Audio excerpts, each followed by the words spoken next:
So yung pinag-usapan natin nakaraan about dun sa regular change oil ng ating mga sasakyan, kung hindi pa tayo sanay sa pag-maintain ng ating mga sasakyan, ng ating makina, so dapat nagpapaalaga pa tayo doon sa ating mga kasa kung saan natin kinuha yung ating motor at yung ating pong sasakyan. Kasi baka mapabayaan natin yung pag-check. Bagaman mahal ang maintenance sa atin pong mga kasa, pero sigurado naman tayo dun sa ginagawa nilang checking. Kasi may resibo yan dun sa kanilang pag-check, paglilinis, pagpapalit, nire-resibuhan nila yan.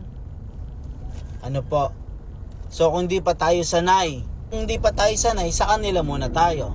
Ngayon kung dun sa mga sanay na, alam na nila to, doon na sila sa mga kilala nila nagpapa-change oil. Yung iba sa mga gasoline station na may mga at service center. Kasi alam nila kung ano yung ipapapalitan nila. Alam nila kung ano yung ipapagawa nila. Pero pag inilabas natin yung ating sasakyan sa kasa, bumababa ang value, yung presyo ng ating sasakyan. Kasi hindi na siya maintain nung kasa. Iba kasi pagka naka-record yung bawat maintain ng ating sasakyan, yung ginagawa sa ating sasakyan, mas mataas ang value nun. Yun yung magiging negativity pagka ilalabas natin siya. So sana tandaan natin, ang pag-alaga sa sasakyan ay mahalaga. Sana nakatulong, sana magamit din nyo. So pag-isipan natin, ilalabas na ba sa kasa dahil medyo mataas ang presyo, o mananatilig na sa kasa? So pag-isipan nyo po munang mabuti kung ilalabas nyo sa kasa, kasi mine-maintain nga naman talaga nila yan.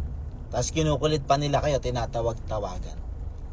Kayo ang magtatansya, ilalabas, makakatipid, or nananatiling sa kasa na maintain pero mataas-taas ang presyo, pero alaga naman. Sana nakatulong at i-share natin sa mga bagong mayroong mga sasakyan na hindi pa alam yung aalaga ng kanilang makina, no? Bago ilabas, mag-isip-isip muna. Salamat po sa Diyos. Road and Machine Care.